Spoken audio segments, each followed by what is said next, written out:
அன்பு வணக்கம். மணிமாறன் மாணிக்கம், மலேசியர்களின் நம்பிக்கை இயக்கத்தின் தேசிய தலைவர். இன்று 17ஆம் தேதி 7வது மாதம் 2024.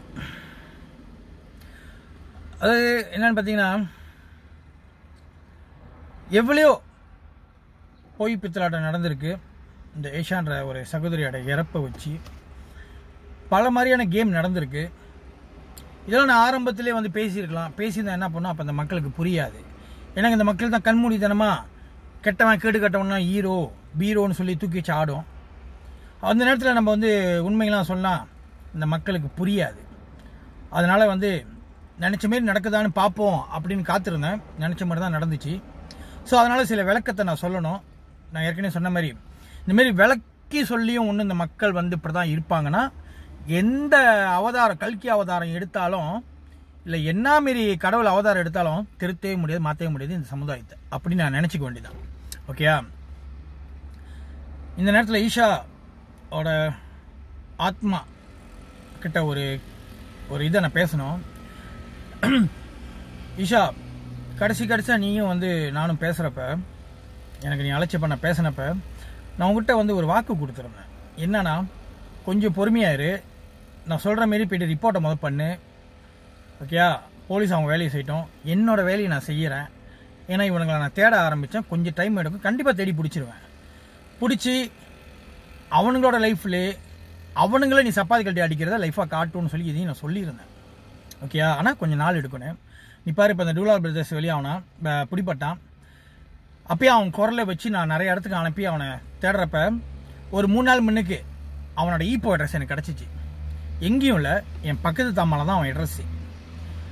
அப்போ அந்த அட்ரஸுக்கு தேடி போனேன். ஆனால் அந்த வீட்டிலேருந்து அவங்க பிண்டா பண்ணி எத்தனையோ வருஷம் ஆச்சு. ஏன்னா இப்போ வேற ஆள் இருக்காங்க. அதுக்கப்புறம் நேற்று ஒரு தகவல் அவனை பற்றி வந்துச்சு. அவன் படித்ததும் என் ஸ்கூலில் என்னோட அதாவது ஃபார்ம் 2னா அவன் ஃபார்ம் 3 படிச்சிருக்கான். அவனோட கிளாஸ்மேட் எனக்கு அழைச்சி நேற்று சொல்லியிருந்தாங்க, இவன் தான் அது இதுன்னு. அப்போ தான் எனக்கு நான் ஏற்கனவே பட்ட சந்தேகம் தோணுச்சு. இவன் ஏன் என்கிட்ட பம்புறான், லைஃப் வீடியோவில் பயங்கரமாக பேசுகிறான் புளுத்தி மாதிரி, ஏன் என்கிட்ட வந்து ப்ரைவேட்டாக பேசுகிறப்ப இல்லை தலை, நம்மளுக்குள்ள பிரச்சனை வேணாம் தலை, உங்களை எனக்கு தெரியும் தலை, அதை தலை ஏன் பம்புறான்னு அப்பயே எனக்கு ஒரு சந்தேகம் வந்துச்சு. ஓகே? படித்தது சுங்காபேரி ஸ்கூலில் இருந்தது 15 மாடியில். இப்போ அவன் ஃபேமிலி நான் தேட சொல்லியிருக்கேன். அவங்க அம்மா அப்பா இருந்தாங்கன்னா கண்டிப்பாக போய்ட்டு அவங்க அம்மா அப்பாட்டையும் நான் நேராக கேட்பேன். இந்தமாரி ஒரு பையனை பெற்றதுக்கு ஒன்று நீங்கள் உயிரோடு இருங்க, இல்லை அவனை கொண்டுருங்க அப்படின்னு கண்டிப்பாக அதை செய்வேன். சரியா? அதான் நீ அவசரப்பட்டுட்ட. ஆனால் உன் இறப்பை வச்சு இன்றைக்கி பாரு எந்தெந்த நாயெல்லாம் நலவும் பேரை வாங்கிட்டு இருக்குன்னு. சரி, அதுக்கு முன்னே ஆனால் கண்டிப்பாக நான் சொன்னதை உனக்கு செய்வேன். லைஃபாக சப்பாத்தால் அடிக்கிறத சில பேரை லைஃபாக எடுத்து காட்டுவேன். ஏன்னா நான் ஏற்கனவே இந்தமாதிரி நிறைய பேர்த்து செஞ்சுருக்கேன் கேடு கட்டவனுங்களை. இதையும் நான் செய்வேன். ஓகே? இதை நான் கொடுக்குற வாக்கு. சரி, அதுக்கு முன்னே இந்த காணொலியை கொஞ்சோண்டு பாருங்க. இன்னைக்கு வந்து இவரை வந்து ஒரு தியாகியா பார்க்குறாங்க, ஒரு ஹீரோவா பார்க்குறாங்க. ஓடிட்டான், வீடியோ செஞ்சவன் எல்லாம் காணப்பட்டானுங்க. அப்போ இதோட காரணம் யாரு? முஸ்தபா கான் தான் காரணம். நீ சொன்ன வார்த்தை, நீ கூப்பிட்ட வேலை, நீ யாருக்காக வேலை செஞ்சு இத்தனை தமிழர்களை பாதிக்கப்பட வச்சேன்னு தெரில. இன்னைக்கு இத்தனை பேர் பிடிப்பட்டிருக்காங்கன்னா இதுக்கு பின்னாடி நிற்கிறவன் வந்து முஸ்தபா கான். ஸோ அவர் வந்து இன்னைக்கு பல பேர் வந்து ப்ளீஸ் சேஃபிம்னு என்னை கேட்டாக்க வந்து அவன் சாவறதுக்கு ஒரு போஸ்ட் போடுங்க தயவு செஞ்சு. ஏன்னா வந்து இவ்வளோ பேரை கஷ்டப்படுறதுக்கு காரணமே அவன் தான். சரி, பார்த்தீங்களா நம்ம திமிங்கலம், அதாவது பழைய பேர் பிளேடு பக்கிரி, பிளேடு போடுவான். ஆனால் இவனால் பிளேடு கம்பெனிக்கு அசிங்கம். ஏன்னா எப்பவுமே பிளேடு போடுறவன் சக்குன்னு போடுவான், போட்டுட்டு வெட்டு வாங்கின ஓடுவான், பிளேடு போட்டவன் நிற்பான் கித்தா. ஆனால் இங்கே பிளேடு போட்டு இவன் ஓடுவான், பிளேடு வாங்கினா நான் நிற்பேன், இவனை துரட்டுவேன். அதனால தான் அந்த பிளேடு கம்பெனிக்கே ஒரு அவமானம்னு சொல்லி தெரில. ஓகே? சில பேர் என்கிட்ட கேட்குறாங்க ஏன்னா திமிங்கலம் அப்படின்னு. அதாவது ஏன் திமிங்கலம்னா, திமிங்கலம் எப்படி வாயை பொழந்து பெருசாக முழுங்குமோ அதேமாரி இந்த திமிங்கலம் இப்போ இந்த ஏஷாவோட இறப்பை வச்சு எல்லாத்தையும் முழுங்க பார்க்குது. ஸோ இந்த கதையை வந்து நான் ஆரம்பத்துலேருந்து வந்து ஃபாலோ பண்ணிட்டு தான் வரேன். என்ன நடக்க போகுதுன்றத ஒரு கணிப்பில் வச்சுருந்தேன். அதில் ஒன்றா எல்லாத்தையும் சேகரித்து வச்சுருந்து தேவைப்படுற நேரத்தில் இந்த மக்கள்கிட்ட காட்டுவேன். இப்போ எனக்கு தேவைப்படுற நாள் காட்டுறேன். திரும்பவும் சொல்கிறேன், எனக்கு வந்து திரும்ப மக்களுக்காக போகிறான்னு எனக்கு அவசியமே இல்லை. ஏன்னா பட்டது போதும் அப்படின்னு. ஆனால் எவ்வளோ தான் அந்த மக்கள் முட்டாளாக இருக்க போகுது இன்னும் அப்படின்றதுக்காக தான் சொன்னேன். இந்த வேலை முடிச்சுன்னா திரும்ப அமைதியாக என்னோடய வியாபாரத்தை பார்க்க நான் போயிடுவேன். ஏன்னா அந்த மக்கள் இன்றைக்கி இவனை தூக்கி வச்சு பேசும், நாளைக்கு அவனை மட்டம் தட்டி பேசும். நான் இன்னைக்கு என்ன தூக்கி வச்சு பேசுவேன், நாளைக்கு எவனோ ஒருத்தன் இல்லாத போல சொல்லிட்டான்னு என்ன மட்டும் வச்சு பேசுவோம். அதுதான் அந்த மக்கள். சரியா? அதனால இந்த வேலையெல்லாம் முடிஞ்சோன்னா திரும்ப என்னோட வியாபாரத்தை பார்க்க நான் போயிடுவேன். அதுக்கப்புறம் உங்கள் பொழப்பு. சரி, இப்போ வந்து நான் ஒரு விஷயத்தை வந்து உங்களுக்காக படிக்க போகிறேன். இது எத்தனை பேர் நீங்கள் நோட் பண்ணீங்கன்னு தெரியாது. ஆனால் இதெல்லாம் நான் ஆரம்பத்திலே படித்து எல்லாத்தையும் சேகரித்து வச்சுருந்தேன், ஒன்று ஒன்றா எடுத்து. ஸோ நான் கேட்குற கேள்வி சரியான லாஜிக்கான கேள்வியாக இருந்தால் உங்களுக்கு உங்கள் மூளைக்கு எட்டுனுச்சுன்னா நான் கேட்ட கேள்வி மாதிரியே நீங்கள் உங்களுக்குள்ள கேட்டுங்க. ஓகே, இந்த பாருங்க, இது வந்து என்ன சொல்லுவாங்கன்னா சேரான் மீடியா, அதாவது கெஞ்சத்தான் மீடியா ஐபிடி செந்தூல் வெளியாக்கி இருக்கு. எப்போ நம்ம திமிங்கலம் ரிப்போர்ட் பண்ணதுக்கப்புறம். ஓகே, நல்லா பாருங்க, நான் படிக்கிறேன், ஃபாலோ பண்ணிட்டே வாங்க. Kenyataan media, Ketua Polis Daerah Sentul, kes ugutan melalui TikTok. Pada 6 hari bulan 7, 2024 jam lebih kurang 4.13 petang, pihak polis telah menerima aduan daripada seorang lelaki warga tempatan berumur 39 tahun berkenaan ugutan melalui aplikasi TikTok terhadap seorang pempengaruh media sosial yang dikenali dengan nama Rajeswari ataupun Esha. Siasatan pihak polis mendapati kejadian tersebut berlaku pada 30 hari bulan 6 2024 jam lebih kurang 10.15 malam dan 1 hari bulan 7 2024 jam lebih kurang 4.10 pagi. Semasa pengadu berada di lorong kolam air 8 Jalan Ipoh Kuala Lumpur telah terlihat dua posting melalui aplikasi TikTok bernama Dulal Brothers dan TikTok Alpha Queen Shah mengenai fitnah dan ugutan terhadap Rajeswari Esha.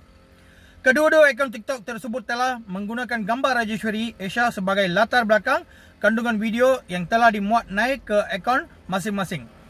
Kandungan tersebut juga didapati mengandungi ugutan dan ancaman kepada Rajeswari Esha serta turut menggunakan kata-kata kesat dan lucah. Hasil semakan polis mendapati tomaan dan fitnah yang dilaporkan wujud berdasarkan tangkap layar yang dikemukakan oleh pengadu kepada pihak polis, namun disyaki telah dipadam oleh kedua-dua pemilik akaun TikTok tersebut. Kes ini telah disiasat di bawah Seksyen 506 Kanun Keseksaan Ugutan Jenayah, Seksyen 233 Akta Komunikasi Multimedia 1998 menyebarkan kenyataan jelek dan Seksyen 14 Akta Kesalahan Kecil Kelakuan Aib. Okay, pada 8 hari bulan 7 2024 jam lebih kurang 1.45 pagi, pihak polis telah menahan salah seorang suspek yang merupakan satu perempuan warga tempatan berumur 35 tahun di Jalan Cempaka 2, Bukit Beruntung Golf Resort, Rawang, Selangor dipercayai terlibat dalam kes ini. Suspek ini ditahan reman di IPD Sentul bermula 8 hari bulan 7 2024 sehingga 10 hari bulan 7 2024 untuk membantu siasatan polis. Polis Kuala Lumpur menasihati orang ramai supaya tidak sewenang-wenangnya memuat naik sebarang artikel ataupun kandungan yang boleh menimbulkan kegusaran dan keresahan di kalangan masyarakat. Okay, so இப்போ இதில் என்ன சொல்ல வரேன்னா, நான் என்ன சொல்ல வரேன்றதோட என்ன கேட்க வரேன்னா, திமிங்கலத்துக்கிட்ட ஏன் திமிங்கலம் இந்த இதை படி பார்த்தா, உன்னோட ரிப்போர்ட் படி பார்த்தா, நீ பாரு 6ஆம் தேதி போயிட்டு ரிப்போர்ட் பண்ணிருக்க மத்தியானம் 4:13. ஓகே, என்ன ரிப்போர்ட் பண்ணிருக்க? 30ஆம் தேதி 6ஆம் மாசமோ 1ஆம் தேதி 7ஆம் மாசமோ நீ வந்து அதாவது உன் பழைய தங்கச்சி, இப்ப வரைக்கும் உனக்கு தங்கச்சி தான், வெளியே வந்து நீங்க கமலஹாசன் சரோஜா தேவியோட பயங்கர ஒரு செட்டப் நாடகம்.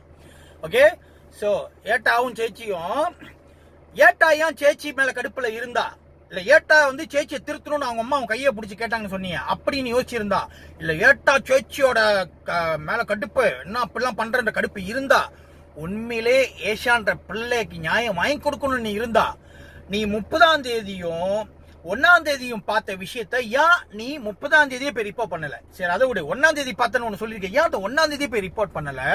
அவ்வளோ நாள் கேப் கழிச்சு, அதுவும் அந்த பிள்ளை இறந்த பிறகு மறுநாள் மத்தியானம் போய் ரிப்போர்ட் பண்ண சொல்லி திமிங்களோ? நீ நியாயம் கேட்கறது உண்மையில நல்லவனா இருந்தா, நீ வந்து இப்ப சொன்னிய இந்த ஷாலினி சரியான வளர்ப்பு இல்லை, நீ சரியான வளர்ப்பா இருந்தா, நல்ல மனசனா இருந்தா, நீ 30ஆம் தேதியோ இல்ல 1ஆம் தேதியோ போய் ரிப்போர்ட் பண்ணிருக்கலாமே. அந்த பிள்ளைக்கு நியாயம் வாங்கி கொடுக்கறதா இருந்தாலோ, இல்ல உன் தங்கச்சிக்கு பாடம் கத்து கொடுக்கறதா இருந்தாலோ, நீ அப்பயே ரிப்போர்ட் பண்ணிருக்கணுமே திமிங்களோ? நீ அந்த பிள்ளை இறந்த பிறகுல மறுநாள் போய் ரிப்போர்ட் பண்ணிருக்கேன், அது ஏன் அவ்வளவு நாள்? அது அந்த பிள்ளை இறந்த பிறகு. அப்ப அந்த பிள்ளை இறக்கலன்னா நீ ரிப்போர்ட் பண்ணிருக்க மாட்டேன். ஓகே, இறந்த நாள் தான் ரிப்போர்ட் பண்ணிருக்க. அதுக்கு முன்ன டிக்டாக்ல அவங்க பேசுறப்ப நீ தைரியமா அப்ப எது ரிப்போர்ட் பண்ணல, அப்ப எது நீ பதிலுக்கு வீடியோ பண்ணல, அவங்க லைஃப்ல போய் நீ எதிர்த்து கேள்வி கேட்கல. அப்ப இது என்னோட கேள்வி. நான் கேட்ட கேள்வி சரியா இருந்தா நீங்க கேளுங்க. ஏன்னா நீ திடீர்னு அந்த பிள்ளை இறந்தானே ரிப்போர்ட் பண்ணு, எல்லாம் ரிப்போர்ட் பண்ணுங்க போனீங்க. நீ 30ஆம் தேதியோ இல்ல 1ஆம் தேதியோ பார்த்து அன்னைக்கே ரிப்போர்ட் பண்ணி எல்லாம் ரிப்போர்ட் பண்ணுங்க அப்ப எல்லாம் ரிப்போர்ட் பண்ணிருப்பாங்களே. ஏன் அந்த பிள்ளை இறந்த பிறகு நீ போய் ரிப்போர்ட் பண்ற? அது மத்தியானம். சரி, சும்மா ஒரு சந்தேகம்ல, ஒரு இப்படி இருக்குமோ, இறந்துட்டோனே ஏட்டா நேட்டா அப்படி நடந்துருச்சு, நேட்டா பண்றது சொல்லி ஏட்டா பழையபடி என்ன நீ தானே சொன்ன, கத்து கொடுத்த குருவே நீ தானே, உங்ககிட்ட காட்டலாமா நீ தானே சொன்ன. அப்ப குரு கிட்ட ஒரு ஃபோன் பண்ணி என்னட்டா பண்றது, இப்ப ஏதாச்சும் ஐடியா கூட ஏட்டா எப்போதும் மீறியனு. சேச்சி தங்கச்சி கவலைப்படாத, இந்த ஏட்டா இருக்கிற வரைக்கும் என்ன கவலை, அப்பலேருந்து பெருக ஏட்டா தானே உனக்கு எல்லாமே செஞ்சு கொடுத்துட்டு இருக்கேன். எப்படி ட்ரோல் பண்றது, எப்படி மத்தவங்களை அசிங்கப்படுத்துறது, எப்படி அவமானப்படுத்துறது எல்லாம் ஏட்டா சொல்லி கொடுத்துருக்கேன். இதை சொல்ல மாட்டேனா? சரி கவலைப்படாத, வேற எவனும் முந்திக்கிறது முன்னுக்கு நான் ஏட்டா போய் முந்திட்டு ஒரு ரிப்போர்ட் பண்ணிடுறேன். பண்ணிட்டு தாரமாரா ஒன்னு அவங்க அப்பா எல்லாத்தையும் கேட்பாங்க கேள்வி. ஏன்னா யாருக்கும் அப்படி சந்தேகம் வந்துடக்கூடாது. ஓகேயா? ரிப்போர்ட்டை கொடுத்துட்டு எல்லாத்தையும் பண்ணுங்கன்னுவேன், பயங்கரமா வீடியோல செஞ்சு தாக்குவேன். வீட்டுல அம்மை கிட்ட அப்பையங்கிட்ட எல்லாத்தையும் சொல்லிடு, ஏட்டா அந்த மாதிரி தான் ஒரு சீனா போடுவேன், இதான் ஸ்கெட்சு. ஓகேயா? ஏன்னா நான் ரிப்போர்ட் பண்ணா கண்டிப்பா பிங்காடுன்ற முறையில ஐயோ வந்து என்கிட்ட தான் சொல்லுவாங்க. ஆரம்பத்திலே வந்து செக்ஷன் என்ன செக்ஷன்லாம் எனக்கு தெரிஞ்சிடும். உனக்கு செக்ஷன் 14 திறந்திருப்பாங்க. சரியா? நான் தெரியாம இருக்க கேஸ் தூடோ பண்ண பிறகு நான் ஒரு மூஞ்சு சோகமா வச்சு ஒரு கேஸ் ஒரு இதை போட்டுறேன். ஏன்னா அந்த கன்யாத்தான் மீடியால நீ பாத்தீங்கன்னா அதுலயே கொட்டை எழுத்துல போட்டிருக்கு செக்ஷன் 14 அங்க இருக்கு, அக்தா கிச்சில. ஓகே, அப்ப அந்த அக்தா கிச்சில யாருக்கு வந்து திறந்திருக்காங்க ஐபில அப்படின்றது தெரிஞ்சிருக்கும். கண்டிப்பா திமிங்களுக்கு தெரிஞ்சிருக்கும். ஏன் திமிங்களும் இதை நீ அப்பயே சொல்லல மக்கள் கிட்ட? சேச்சிக்கு இந்த செக்ஷன்ல தான் தூடோ பண்ண போறாங்க, ஏன் மக்கள்கிட்ட அப்பயே நீ சொல்லல? ஏன்னா நான் பங்காடுவா இருந்தா ஐயோ எங்கிட்ட தான் எல்லாத்தையும் சொல்லுவாங்க. ஓகே, இந்த செக்ஷன் திறந்திருக்கோம், இப்படி கேஸ் நாங்க ஐபி திறந்துரும், அப்படி இப்படி கண்டிப்பா சொல்லிருப்பாங்க, உன்கிட்ட சொல்லிருப்பாங்க. ஏன்னா ஐயோ தான் அவனுக்கு ஃபோன் பண்ணி நான் பேசுறாரு. சொல்லு திமிங்களும், 30ஆம் தேதி 1ஆம் தேதி பார்த்தது நீ அந்த பிள்ளை செத்த பிறகு தான் போய் ரிப்போர்ட் பண்ணிருக்க 6ஆம் தேதி, அது எப்படி? சோ இது என்னோட கேள்வி, என்னோட சந்தேகம். இது மக்கள் மண்ணுக்கு வைக்கிறேன். நான் சொன்ன மாதிரி இதை திறந்து பாருங்க, இதை திறந்து யோசிங்க. அடுத்தது வாரம் திரும்ப கேள்வியோட.